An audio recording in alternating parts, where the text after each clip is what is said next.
1980-yillardan beri dunyoning turli burchaklaridan odamlar bir xil dahshatli uchrashuv haqida gapirib kelishadi. Kechasi eshik taqillaydi. Tashqarida esa ko'zlari butunlay qora bo'lgan bolalar turadi.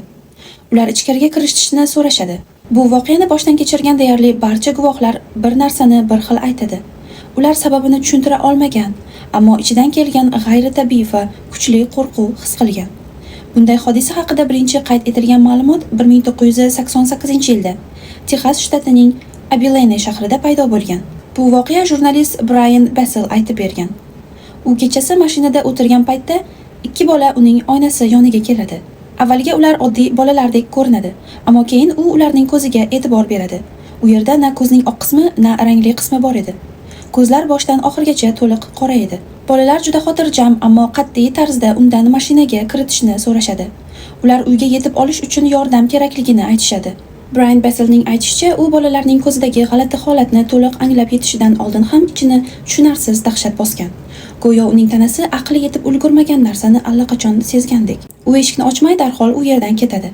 Shundan beri dunyoning turli qit'alaridan minglab shunga o'xshash xabarlar paydo bo'lgan.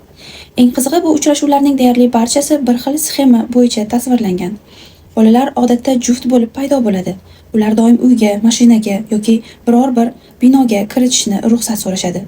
Ular hech qachon kuch bilan kirmaydi, faqat xotirjam, takror va takror ruxsat so'rashadi.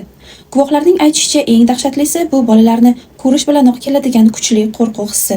Ba'zilar hatto o'sha paytda o'zini go'yo o'lib ketadigandek his qilganini aytgan.